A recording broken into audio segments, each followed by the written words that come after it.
দর্শক, স্বাগত জানাচ্ছি আজকের আয়োজনে। আজকে গাজা ইস্যুতে ভালো খবর মন্দ খবর দুটিই আছে। তো সর্বপ্রথমে একটি ভালো খবর দিয়ে শুরু করতে চাই, সেটি হলো যে আজকে আমরা আন্তর্জাতিক গণমাধ্যমগুলোর মাধ্যমে জেনেছি যে গতকালকে গাজার বাইত হানুন এলাকায় প্রতিরোধ যোদ্ধাদের হামলায়, অ্যাম্বুশ হামলায় অন্তত ৫ জন আইডিএফ সেনার মৃত্যু হয়েছে এবং ২০ জন আহত হয়েছে। যদিও খবরে বলা হচ্ছে ১৪ জন, এর মধ্যে ২ জনের অবস্থা গুরুতর। ইসরায়েলি সেনাবাহিনী জানিয়েছে যে এই ৫ জন সহ সেনাবাহিনীর একটি দল গতকাল রাত ১০টার দিকে একটি স্থল অভিযানে ব্যস্ত ছিল। স্থল অভিযানে মানে পায়ে হেঁটে অভিযানে ব্যস্ত ছিল। ঠিক সেই মুহূর্তে একটি রাস্তায় পাশে পেতে রাখা বোমার বিস্ফোরণ ঘটে এবং এই বিস্ফোরণে হতাহতের ঘটনা ঘটে। এই হতাহতদের উদ্ধার করতে আরেকটি সেনাদল যখন গিয়েছে, তখন আবারও হামলার শিকার হয়েছে এবং ওই দ্বিতীয় দলকে উদ্ধার করতে যখন তৃতীয় আরেকটি দল সেখানে গিয়েছে, তারাও ব্যাপক গুলির মুখে পড়েছে, হামলার শিকার হয়েছে। ফলে এই বিপুল সংখ্যক হতাহতের ঘটনা ঘটেছে, যেটি মানে এই ৭ অক্টোবর ২০২৩ সালের পরে একক কোনো হামলায় ইসরায়েলি সেনাদের সবচেয়ে বেশি হতাহতের ঘটনা। আমরা জানি যে গত মাসের শেষ সপ্তাহে একটি ঘটনা ঘটেছিল, সেখানে ৫ জন ইসরায়েলি সেনার মৃত্যু হয়েছিল এবং সেই ঘটনাকে Netanyahu difficult day for him এরকম একটা কথা বলেছিল, যে তার জীবনের সবচেয়ে কঠিন বা কষ্টের একটা দিন। আজকে যখন হোয়াইট হাউসে ট্রাম্পের সাথে বৈঠকের পরে যখন ইসরায়েলি কর্মকর্তারা নেতানিয়াহুকে এই সংবাদটি দেন, তখন একটা ছবি আমরা দেখেছি, সংবাদ মাধ্যমে এসেছে। সেই সময়ে ট্রাম্পের মানে চেহারাটা মলিন হয়ে গিয়েছে এবং কপালে চিন্তার ভাঁজ, খুবই মন খারাপ। এবং এটিও ইসরায়েলি রাজনীতিতে একটি সুদূর প্রসারী প্রভাবক হিসেবে দেখা দিচ্ছে, কারণ ইসরায়েলের রাজনীতির অঙ্গন পুরা নড়ে গিয়েছে। যদিও স্মট্রিস আর হচ্ছে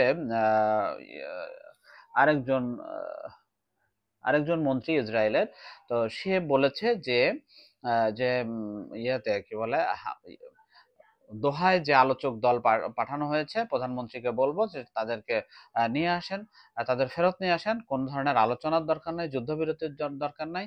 না খাইয়ে মারাটাই হচ্ছে হামাসকে নির্মূল করার একমাত্র উপায়। এটার মানে বুঝতেই পারেন যে এ ধরনের কঠোর এবং নৃশংস মনোভাব, তার মানে হচ্ছে যে এই ইসরায়েলি সেনা হারিয়ে এদের মানে রীতিমতো কলিজায় আঘাত লাগার মতো একটা ব্যাপার ঘটে গিয়েছে। শুধু তাই না, যারা এই নেতানিয়াহু সরকারের বিরোধী পক্ষ, তারাও এটাকে ক্যাশ করার চেষ্টা করছে। সাবেক প্রধানমন্ত্রী বিরোধী দলীয় নেতা এয়ার লাপিদ এবং ডেমোক্রেটিক অ্যালায়েন্সের নেতা হচ্ছে সম্ভবত ইয়ার গোলান ইয়ার নাম সম্ভবত। তো তিনিও বলেছেন যে এই সম্পূর্ণ রাজনৈতিক উদ্দেশ্যে নেতানিয়াহু ক্ষমতা টিকিয়ে রাখার জন্যই এই যুদ্ধকে প্রলম্বিত করছে এবং অবিলম্বে এই যুদ্ধ থামিয়ে জিম্মিদের নিয়ে আসা এবং ইসরায়েলি সেনাদের নিরাপত্তা নিশ্চিত করার দাবি জানিয়েছে তারা। অর্থাৎ যে ইসরায়েলের রাজনৈতিক অঙ্গনটাও কাঁপিয়ে দিয়েছে এই হামলা। তা আমরা হোয়াইট হাউস ষড়যন্ত্র হিসেবে একটি বিষয় আমরা আখ্যায়িত করতে পারি, যে গত ২ দিন ধরে যে ইসরায়েলের প্রধানমন্ত্রী বেনিয়ামিন নেতানিয়াহু যুক্তরাষ্ট্রে আছেন, হোয়াইট হাউসে ট্রাম্পের সাথে বৈঠকে মিলিত হয়েছেন এবং সেখানে ট্রাম্প কে জিজ্ঞেস করা হয়েছিল যে এটার সমাধান কিভাবে হবে। ট্রাম্প দ্বিরাষ্ট্র সমাধান অর্থাৎ টু স্টেট সলিউশন সমর্থন করে কিনা। সেক্ষেত্রে ট্রাম্প উত্তর দিয়েছে যে এ ব্যাপারে এটা একটা মানে বহুল মানে পুরনো প্রশ্ন, এই প্রশ্নের উত্তর দেবে বর্তমান সময়ের সবচেয়ে শ্রেষ্ঠ মানুষ কে, স্বভাবতই বেনিয়ামিন নেতানিয়াহু। এবং Benjamin Netanyahu two state solution মানে না, এই প্রতিক্রিয়া দিয়েছে। শুধু তাই না, সেখানে সাংবাদিকদের সাথে হোয়াইট হাউসের নৈশভোজের আগে সাংবাদিকদের সাথে কথা বলেছে বেনিয়ামিন নেতানিয়াহু এবং সেখানে যে কথাটি বলেছে তা একটি ভয়ঙ্কর পরিকল্পনার অংশ। সেটি হলো যে গত ফেব্রুয়ারিতে ট্রাম্প যে কথাটি বলেছিল এটি তারই পুনরাবৃত্তি। আপনারা জানেন যে গত ফেব্রুয়ারিতে রিভেরা প্ল্যান পেশ করেছিল ডোনাল্ড ট্রাম্প, এবং সেখানে সে একটা ভিডিও, একটা এআই দিয়ে বানানো একটা ভিডিও শেয়ার করেছিল। সেখানে হচ্ছে যে গাজা থেকে মানুষগুলোকে সরিয়ে দিয়ে সেখানে রিসোর্ট বানানো এবং সেখানে অবকাশ যাপনের কেন্দ্র হিসেবে গড়ে তোলা, একটি পর্যটন নগরী হিসেবে গড়ে তোলা। এই রিভেরা প্ল্যানের ক্ষুব্ধ প্রতিক্রিয়া ব্যক্ত করেছিল গাজার অধিবাসীরা। তবে এই আজকে এই পরিকল্পনারই ঠিক পুনরাবৃত্তি করেছেন বেনিয়ামিন নেতানিয়াহু। তিনি বলেছেন যে গাজাবাসীর বেটার ফিউচার দেখতে চায় এমন কিছু দেশ তাদেরকে সরিয়ে নিতে পারে। গাজাবাসীও চাইলে এই সমস্ত দেশে চলে যেতে পারে, এবং যেখানে তাদেরকে ওই সমস্ত দেশ তাদেরকে বেটার ফিউচার নিশ্চিত করবে। আমরা এমন দেশ খুঁজে পেতে খুব যুক্তরাষ্ট্রের সাথে একত্রে কাজ করছি, এবং আমরা এমন দেশ খুঁজে পাওয়ার ঠিক কাছাকাছি পৌঁছেছি।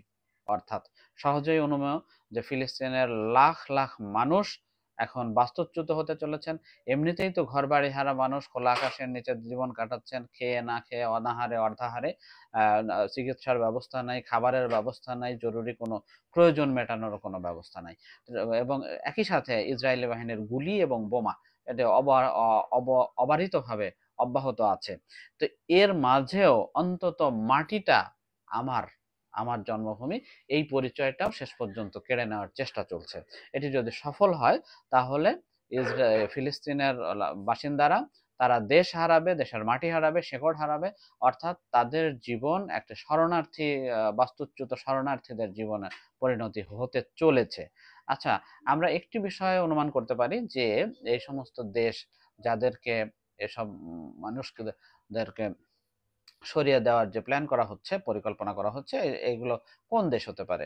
তা আমার অনুমানে যেটা বুঝি আমি, গত মানে ফেব্রুয়ারিতে যখন ট্রাম্প প্রথম এই কথা বলে তখন সৌদি আরবের কথা শোনা গিয়েছিল যে সৌদি আরব চাইলে, অনেক বড় দেশ চাইলে, বা মিশর অনেক বড় দেশ চাইলে, তারা এই ফিলিস্তিনের গাজার এই 22 লাখ লোক হচ্ছে সহজে জায়গা দিতে পারে। সে সময় অবশ্য সৌদি আরবের পক্ষ থেকে প্রতিবাদ জানানো হয়েছিল। আহ আজকে নেতানিয়াহুর বক্তব্যে যেটি বোঝা যাচ্ছে যে সৌদি আরব, জর্ডান বা মিশর, এই তিনটি দেশের মানে রাষ্ট্রপ্রধান সম্ভবত কোনো শর্ত বা কোনো লোভের বশবর্তী হয়ে রাজি হয়েও যেতে পারে। এখানে শেষ না, এদের এই বিপুল সংখ্যক মানুষকে পুনর্বাসিত করা বা শরণার্থী জীবনে ঠেলে দেওয়ার ক্ষেত্রে যে সমস্ত আর্থিক ব্যয় আছে, সেটিও এই সমস্ত দেশ এবং মানে এদের করদ রাজ্য হিসেবে পরিচিত দেশগুলো বহন করবে খুব সহজেই। এগুলো মানে যুক্তরাষ্ট্রকেও বহন করতে হবে না, ইসরায়েলকেও বহন করতে হবে না, এটি সহজেই অনুমেয়। তবে দোহায় যে আজকে দ্বিতীয় দিনের মতো যে মধ্যস্থতাকারীদের ইহাতে চেষ্টায় যে যুদ্ধবিরতি ও জিম্মি মুক্তির আলোচনা চলছে, তো সেখান থেকে এখন পর্যন্ত ইতিবাচক অগ্রগতির কোনো খবর পাইনি আমরা। প্রথম দিনের আলোচনায় আমরা দেখেছিলাম যে কোনো রকম ইতিবাচক কোনো লক্ষণ ছাড়াই শেষ হয়েছে। আপনাদের আবারও ফিরিয়ে নিয়ে যাব যে গাজায় মানে ইসরায়েলের সেনাবাহিনীর প্রাণহানি প্রসঙ্গে। আপনারা এই ভিডিওর শুরুতেই জেনেছেন যে বাইত হানুনে যে অভিযান হামাস প্রতিরোধ যোদ্ধারা চালিয়েছে, তো সেখানে মুহুর্মুহু 3 দফা হামলায় মানে 5 জনের প্রাণ গেছে। আমরা ইসরায়েল স্বীকার করেছে, ডকুমেন্টেড নাম পরিচয় জানিয়ে দিয়েছে, এরকম ইসরায়েলি সেনা 7 অক্টোবর থেকে এখন পর্যন্ত মারা গিয়েছে গাজায় 887 জন। এই 887 জন এর মধ্যে 600 জনের মতো স্থল অভিযানে মারা গিয়েছে। এর বাইরে আহত আছে প্রায় 200 জনের মতো, 185 জন। এর মধ্যে শুধু গত মাসে, জুন মাসে মারা গিয়েছে 20 জন। একটি বিষয় এখানে হিসাব কষবার আছে, সেটি হলো যে গাজায় প্রথম দিককার স্থল অভিযানে হামাস মোটামুটি একটু চেষ্টা করেছে প্রতিরোধ করবার, এবং এই প্রতিরোধের সময় ইসরায়েলি সেনারা হতাহত হয়েছে। কিন্তু কয়েকদিন আগে আমরা আন্তর্জাতিক গণমাধ্যমের বরাতে হামাসের কয়েকজন নেতার সাক্ষাৎকারের হিসেবে বলা হচ্ছিল যে দলটির 95%-এরও বেশি নেতা ইতিমধ্যেই খুন হয়ে গিয়েছে ইসরায়েলি বাহিনীর হামলায়, এবং এখন পর্যন্ত হামাসের প্রতিষ্ঠাতা সদস্য বা শীর্ষ নেতাদের কেউই বেঁচে নেই। সেকেন্ড ফেজের যে সমস্ত নেতা, তাদেরও বেশিরভাগেরই মৃত্যু হয়েছে, প্রাণহানি ঘটেছে ইসরায়েলি হামলায়। অর্থাৎ এই নজিরবিহীন নিশ্চিহ্ন হওয়া বা মৃত্যুর মুখে পতিত হওয়া এই সংগঠনটির দ্বারা এখনো যে মানে বিশেষ করে গত মাসে এবং এই মাসে যেভাবে আইডিএফ সেনার মৃত্যু ঘটলো, এটি একটি নজিরবিহীন, অবশ্যই নজিরবিহীন। কারণ এই বাইত হানুন এলাকাটা 7 অক্টোবরের পরে ইসরায়েলি বাহিনী যখন থেকে স্থল অভিযান শুরু করে, তখন থেকে এই বাইত হানুন এলাকাটা ইসরায়েলি বাহিনীর দখলে, এবং এটি ইসরায়েল সীমান্ত থেকে মাত্র 500 মিটারের মধ্যে। বলাই বাহুল্য যে এটি অকল্পনীয় একটি ঘটনা।